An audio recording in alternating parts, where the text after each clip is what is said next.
Bonjour à tous, je suis ravie de vous retrouver dans mon podcast, La Queen qui vous veut du bien. Aujourd'hui, on va parler d'un sujet qui touche beaucoup de monde, la solitude, et pourquoi parfois il vaut mieux être seul que mal accompagné. 1. La solitude est un choix, pas une punition. Être seul ne veut pas dire être isolé ou malheureux. La solitude est un espace où on se reconnecte avec soi-même, où on prend le temps de réfléchir à ses émotions, ses choix et ce qui compte vraiment. Quand on est entouré de mauvaises personnes, de mauvaises influences ou d'amitiés superficielles, la compagnie devient épuisante alors qu'être seul permet de recharger ses batteries. 2. Les avantages de la solitude. La clarté mentale. On analyse nos situations avec recul sans être influencé par les autres. On apprend à se satisfaire de sa propre compagnie, à être son meilleur allié et son meilleur ami.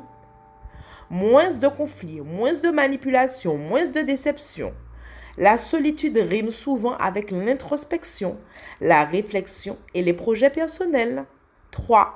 Les dangers d'être mal accompagné. Une mauvaise relation, qu'elle soit amicale ou amoureuse, peut créer un stress, une frustration et la perte de confiance en soi. Parfois, attendre que quelqu'un change ou nous reconnaisse nous empêche d'avancer. La solitude devient alors un outil de protection et non une punition. 4. Comment profiter de la solitude?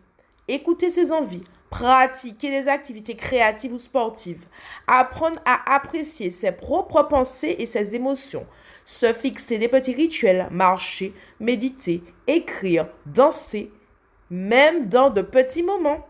Comprendre qu'être bien avec soi-même attire des relations plus saines à l'avenir.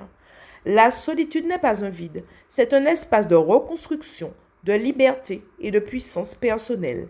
Il vaut mieux être seul, entier, que mal accompagné et fragmenté. Prenez soin de vous, respectez votre énergie et rappelez-vous que vous êtes votre meilleure compagnie. Merci de m'avoir écouté et à bientôt.